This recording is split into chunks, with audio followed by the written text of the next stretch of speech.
জীবনে বাঁচার জন্য গরু রেখে দিয়েছি, যাতে একটা জীবন বাঁচে, আমরাও যাতে একটু সুরাহ পাই। সেই টাকাগুলো যদি না পাই কি করে অপারেশনটা করে আছে। আর 2 দিন বাকি, খাওয়া দাওয়া ঘুম সব চলে যাচ্ছে। ওটা বোনের বিয়ে নয়, কোনো একটা দাদা ওরকম করেছে, কিন্তু বোনের বিয়ে নয়। আমার শরীর খারাপ। কি হয়েছে বলুন? আমার কিডনি দুটো ড্যামেজ, ডাক্তার বলছে অপারেশন করতে হবে।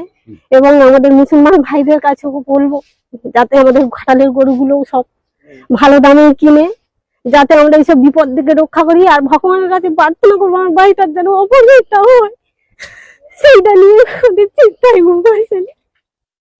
এই টাকাগুলো যদি আমাদের কাছ থেকে চলে যায়, আমরা কি করে তার অপারেশনটা করবো?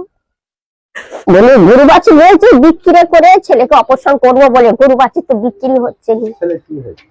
ওই অপারেশন করবো, কিডনি ড্যামেজ আছে। এটা কি সরকার বাবা আমরা কিছু সরকার আমাদের জ্ঞানে হয়নি, আজকে যা হচ্ছে তা আমরা বুঝবো কি করে? যে জিনিসগুলো আমরা এই বছর তুলবো নি, করতে হবে, তাছাড়া আর কি করবো? আপনারা নাই আমাদের ঘাটালের গরুগুলো দেখে যাবেন কি অবস্থা হয়ে পড়ে আছে। ওটা বোনের বিয়ে নয়, কোনো একটা দাদা ওরকম করেছে, কিন্তু বোনের বিয়ে নয়। বোন নেই আমার, আমার নাম অমিত কুলে। ভাইটাকে অপারেশন করবো, আমার ভাইয়ের দুটো কিডনি খারাপ, কারণ আমার ভাইয়ের অপারেশনের জন্য জায়গা জমি সব বিক্রি করে দিয়ে কি হয়েছিল? ওর দুটো কিডনি খারাপ ঘরে আছে, তার রিপোর্ট টিপোর্ট সবও আপনারা দেখতে পারেন। সেই গরু বিক্রি করে অপারেশন হবে, মা কিডনি দেবে। কিন্তু ওর যদি এই গরুগুলো যদি না বিক্রি হয়, আমরা কোথায় পাবো ওর অপারেশনটা করবো? যে আমরা যদি না গরু না কিনি, হিন্দুরা মরবে, তারা যদি না দিতে পারে, তাহলে কি করে অপারেশনটা করব?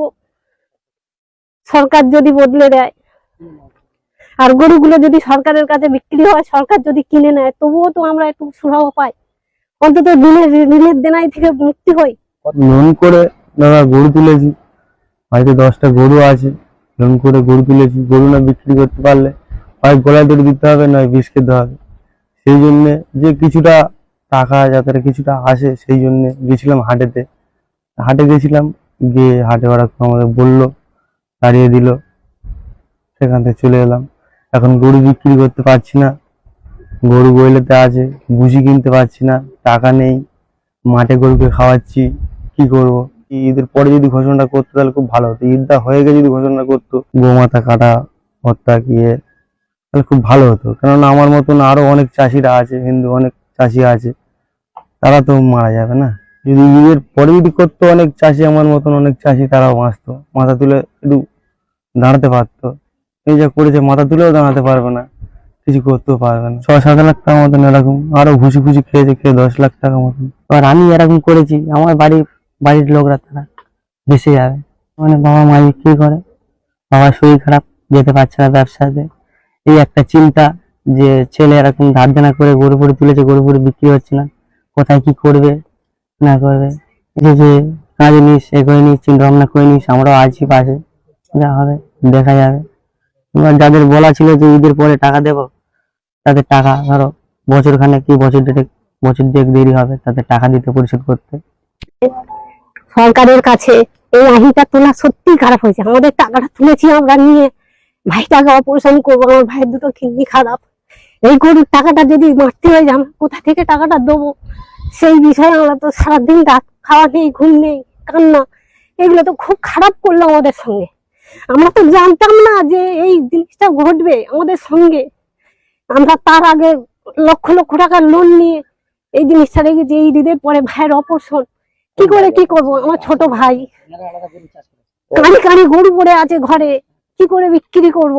সরকার যদি এই নিয়ম করে দেয়, আমরা তো বিষ খেয়ে মরবো। প্রায় 20 লক্ষ টাকার কাছে দেনা, তো প্রায় 20 লক্ষ 19 লক্ষ টাকার কাছে। তার সরকারের কাছে চাইছি এবারটার মতো যদি ছেড়ে দেয় আমাদেরকে, গরুটা যদি বিক্রি হয়, সে দাম তো দাদারা দেবেন না, কারণ তারা একটা পেয়ে গেছে যে আমরা যদি না গরু না কিনি, হিন্দুরা মরবে। তারা যদি না দিতে পারে, তাহলে কি করে অপারেশনটা করব? সরকার যদি বদলে দেয়, এই যে ক্ষতি হবে, সেই ক্ষতির খেসারতটা আমরা কি করে দেবো? অপারেশনটা দূরের যাক, লক্ষের টাকাটা কি করে মেটাবো? লক্ষ লক্ষ টাকা ঋণ, পরের বাড়ি কাজ করে এইসব টাকা কি করে মেটাবো? নিজেরাও খাটতে পারি না, স্বামীর কাছে কত রকম কথা শুনেও লোকের কাছ থেকে ধার, বন্ধন গ্রুপ থেকে টাকা নেওয়া, ব্যাংক থেকে লোন নেওয়া, নিয়ে এইসব টাকাগুলো রেখেছি। সেই সব দেনাগুলো যদি আমাদের ঘরে জ্বালে, আমাদের তো অবসানের জন্য সবার কাছে আমি সাহায্য চাইছি। কেন সাহায্য চাচ্ছেন? এত বড় ফার্ম আপনার গরু, গরু তো বিক্রি হচ্ছে না, গরু রেখেছিলাম দেনা পাওনা করে, বেচে কিনে যা লাভ হবে তাই নিয়ে আমি অবসান করব।